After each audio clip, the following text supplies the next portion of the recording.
السلام علیکم ورحمۃ اللہ وبرکاتہ۔ شیخ یہ بھائی کا سوال آیا تھا کہ خواجہ سرا کو اللہ نے پیدا کیا، اس کی کیا حکمت ہے، تو اس پہ وضاحت کر دیں۔ جزاک اللہ۔ اصل میں خواجہ سرا سے مراد جو ہے ہمارے ہاں جو عرف کے اندر جو ہجڑے ہوتے ہیں، تو اگر مراد وہ ہیں تو اللہ نے ہجڑوں کو پیدا نہیں کیا۔ عام طور پہ جن کو ہم ہجڑے دیکھتے ہیں، خواجہ سرا جنہیں کہا جاتا ہے، یہ وہ لوگ ہیں کہ جو مرد ہیں، اپنے آپ کو انہوں نے ہجڑے بنا رکھا ہے۔ تو میں پچھلے دنوں بھی ایک اس حوالے سے بھائیوں کو سمجھایا تھا کہ شریعت میں ایسے آدمی کہ جو کہ خود کو یعنی خواجہ سرا بنا لیتا ہے، اس کے لیے سخت قسم کے احکامات موجود ہیں، حتیٰ کہ ایک حدیث میں اسے سزا دینے کے بھی الفاظ آتے ہیں۔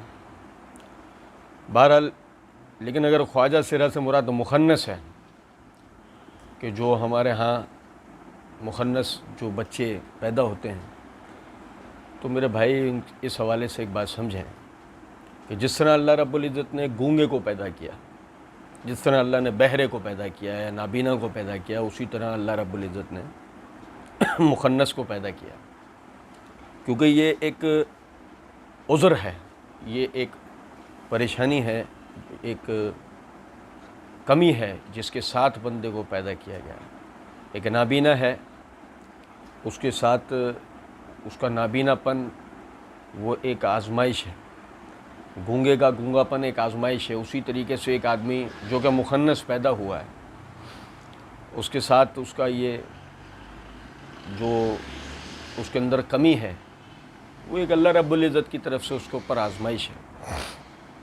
یاد رکھیں کہ جس طریقے سے اللہ رب العزت نے گونگے، بہرے یا نابینا کو جو پیدا کیا، حدیث کے اندر الفاظ ہیں، نبی صلی اللہ علیہ وسلم کے پاس ایک عورت آئی، اسے مرگی کے دورے پڑتے تھے۔ اس نے نبی صلی اللہ علیہ وسلم سے آ کر عرض کی کہ اللہ کے رسول میرے لیے دعا کریں، اللہ تعالیٰ میری اس بیماری کو ختم کر دے۔ تو نبی صلی اللہ علیہ وسلم نے فرمایا تو چاہے تو میں تیرے لیے دعا کر دیتا ہوں، اور اگر چاہے تو اسی بیماری میں جو تیری آزمائش ہے اسے اگر تو نے گزارا تو اس کے بدلے میں تیرے لیے جنت ہے۔ اس عورت نے جب یہ بات سنی، وہاں سے وہ جانے لگی۔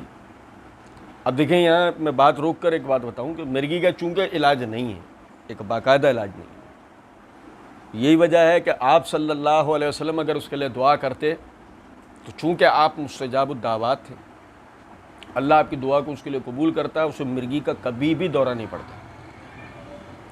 لیکن نبی صلی اللہ علیہ وسلم نے اس کو وہی اللہ کا قانون یاد دلایا کہ چونکہ اللہ نے تیرے لیے یہ ایک آزمائش رکھی ہے، اگر تو اسی کو میں اپنی زندگی کو گزار لے تو تیرے لیے مزید اور کوئی چیز نہیں ہے سوائے اس کے کہ اگر اس میں تو نے صبر و شکر کے ساتھ اگر تو رہی تو تو مرتے ہی جنت کے اندر داخل ہوگی۔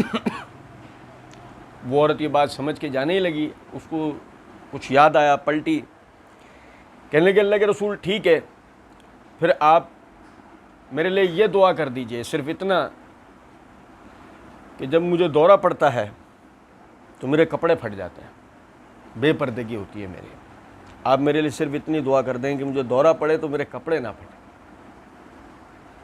وہ صحابی جو روایت کرتے ہیں وہ کہتے ہیں کہ نبی صلی اللہ علیہ وسلم نے اس کے لیے دعا کی، ہم نے اس عورت کو دیکھا جب تک وہ زندہ رہی اسے دورے پڑتے تھے مگر اس کے کپڑے نہیں پھٹتے۔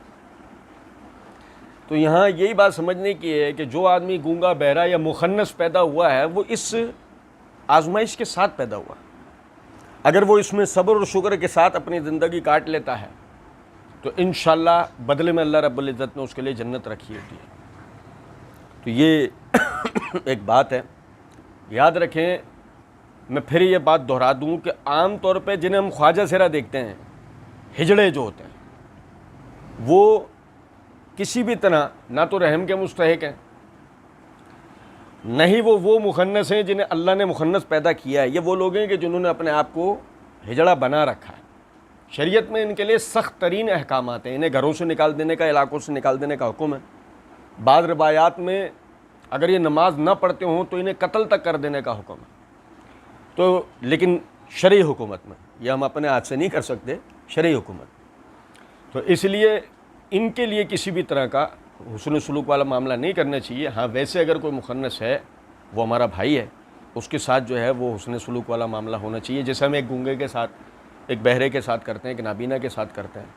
اور ہم میں سے ہر شخص کوئی نہ کوئی آزمائش لے کر پیدا ہوا ہے. بس اللہ تعالیٰ سب کو صبر اور استقامت کے ساتھ زندگی گزارنے کی توفیق دے. وما علینا الا البلاغ.